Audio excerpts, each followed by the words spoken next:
So in these difficult times, I thought it would be helpful for me to talk to you a little about what Bedfordshire Fire and Rescue Service is doing with many partners to try to help the communities across the whole of Bedfordshire and Luton, and perhaps a little bit about what you can do to help us.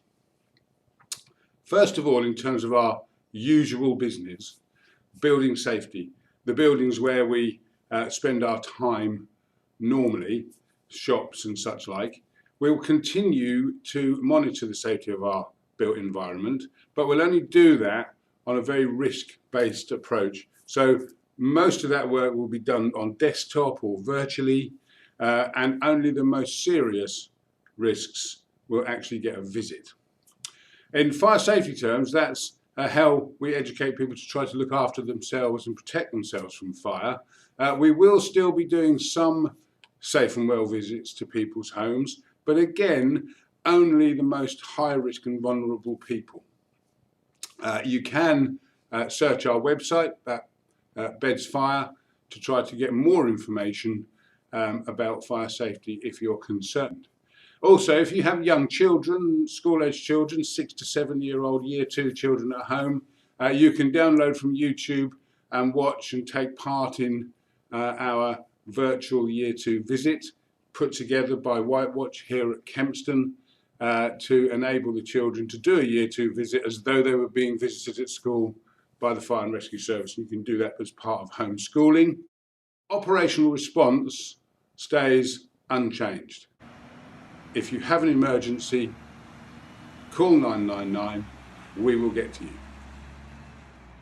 But of course our own staff are affected, and at the moment around about 11% of our staff are in some way affected by this virus. We expect that to get worse, but we still expect to be able to maintain our emergency service and many of the other services that we're also providing. A lot of our staff are volunteering.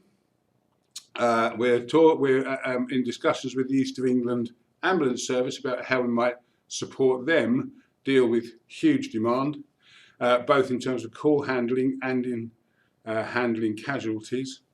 Many of our staff have answered the call to support the NHS over the next few weeks.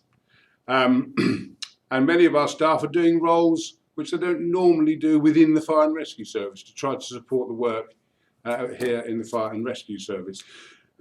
Building on an idea from the Chief of Staff in the Office of the Police and Crime Commissioner, we have developed some community support packs, and we've delivered already over 100 of them. They contain basic supplies that people need if they can't get out and if they can't get food and provisions, and then we will bring them one of those packs, again, the most vulnerable on a risk assessed basis. They are quite limited. So far we've delivered about 100. We hope to be able to deliver several hundred more in the coming weeks. As I've said consistently, our focus remains on operational response. And I also said I would tell you about how you might help us to help you. And one of the things we're finding is that with more people at home, there's many more parked cars around the neighbourhoods. And it's very, very difficult to get fire appliances through all those parked cars, whether they're trying to respond to an emergency or whether they're trying to deliver support packs such as these or some other support. So please, please think carefully about how you park your cars so that you leave enough space for big fire engines to get through. Also, bonfires.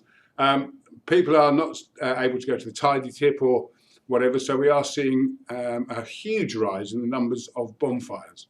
I'd like you to think about that first of all from the point of the environment, but also if we are dealing with many more out of control bonfires, it takes away our time to deal with other emergencies or to do some of the support work that we're trying to do with many, many partners across the community. So please think carefully about having a bonfire, and if you do, keep it very, very contained and controllable. Most of all, of course, in this particular emergency, follow government advice. Stay at home, maintain social distancing and isolation when you need to. As I said before, you can visit our website at Bedfordshire just by searching Bedfordshire if you have concerns about your safety or your fire safety. But in an emergency, call 999. We will be there. Thank you.